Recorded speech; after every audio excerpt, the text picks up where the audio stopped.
साथियों नमस्कार, मैं Rajan Kumar news point of view से। प्रधानमंत्री मोदी ने प्रधानमंत्री के पद को बौना कर दिया है। देश का प्रधानमंत्री खुलेआम समुदायों में नफरत फैलाता है, सत्ता पाने के लिए मुसलमानों को टारगेट करता है।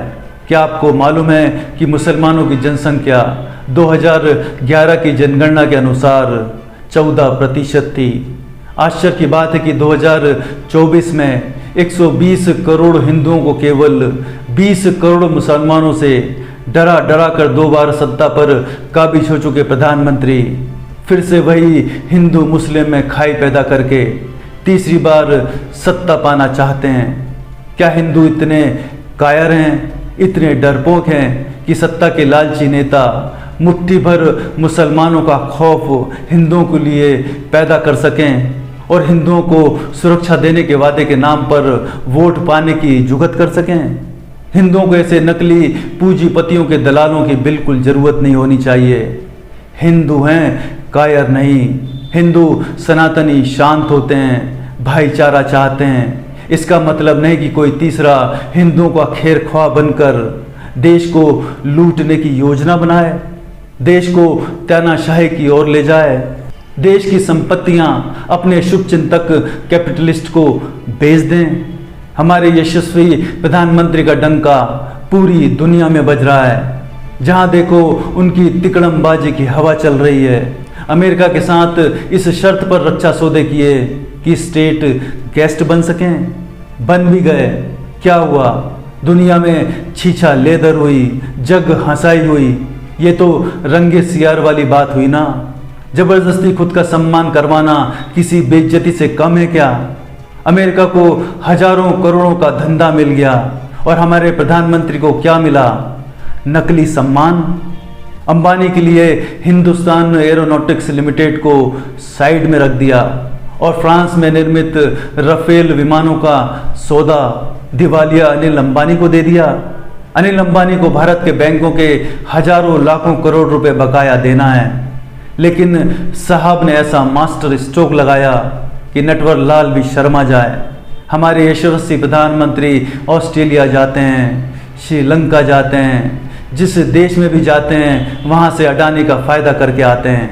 कभी कभी तो ये संदेह होता है कि हमारे देश के प्रधानमंत्री कहीं अडानी अंबानी के सेल्समैन तो नहीं।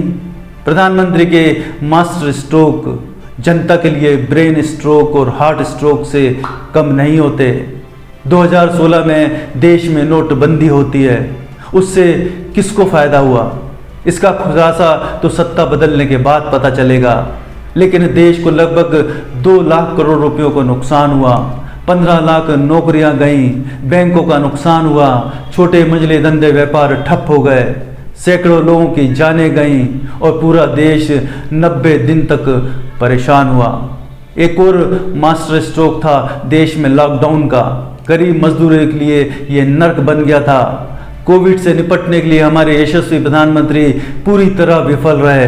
लाखों लोग ऑक्सीजन नहीं मिलने की वजह से बेमौत मर गए और हमारे प्रधानमंत्री थाली बजाओ कोरोना भगाओ का मास्टर स्ट्रोक खेलते खिलाते रहे।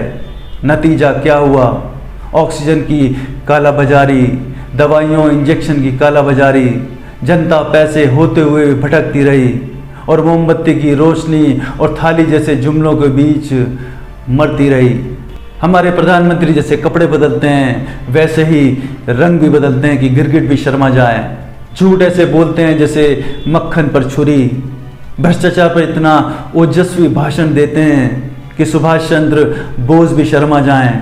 लेकिन भाषण देकर जैसे ही टॉयलेट जाकर वापस मंच पर आते हैं तब तक 25 भ्रष्टाचारी प्रधानमंत्री की पार्टी में शामिल कर लिए जाते हैं। ये तो कुछ भी नहीं। इतनी देर में नकली दवा कंपनियों से, बीफ कंपनियों से, शराब के दलालों से, मोबाइल कंपनी से हजारों करोड़ रुपए चंदे के रूप में रिश्वत ले लेते हैं। हमारे यशस्वी प्रधानमंत्री चीन को लाल पीली आंख तो ना दिखा पाए, लेकिन उन्होंने जुमला रूपी नुकीला भाला जरूर फेंक दिया। चीन की तरफ नहीं, हिंदुओं की तरफ, कि ना कोई घुसा था ना कोई घुसा है। लाल आंख ना सही, सफ़ेद झूठ का प्रसारण तो बिकी हुई मीडिया ने पूरे देश में वायरल कर दिया। बिकी हुई मीडिया हर बार प्रधानमंत्री और जनता के बीच कवच लेके आ जाती है। प्रधानमंत्री को सेफ स्पेस मिल जाता है अगला झूठ बोलने के लिए। कश्मीर से धारा 370 हटा क्या दिया?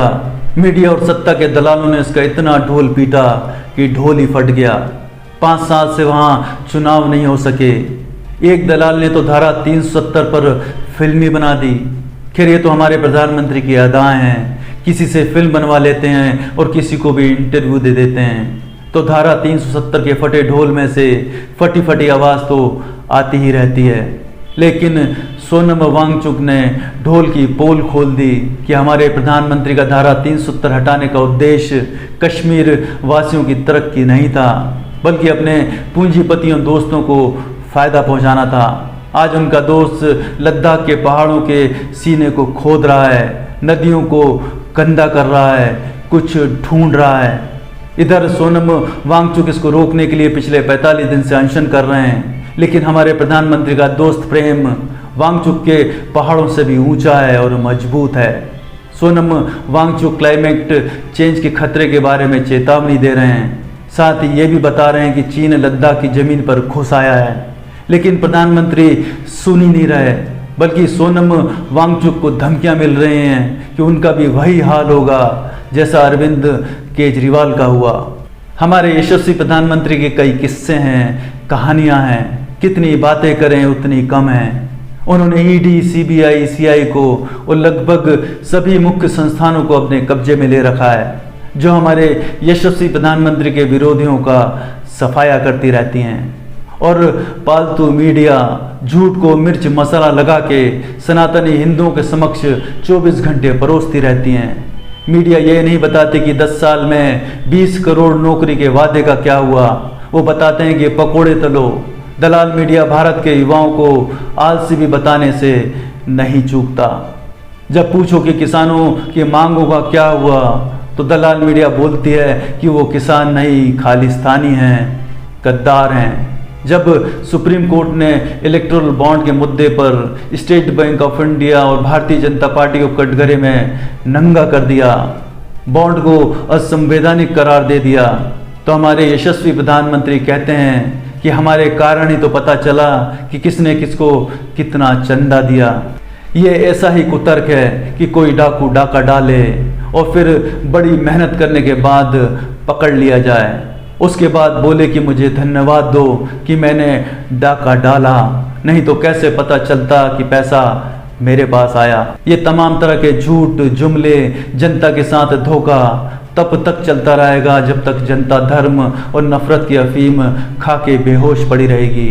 अब वक्त आ गया है कि वोटर्स की बेहोशी टूटे। इस चुनाव में लग रहा है कि जनता शेर की खाल में उछल कूद कर रहे सियार को पहचान चुकी है। इसलिए तो सत्ता के दंभ का नकली रंग उतर रहा है। नमस्कार।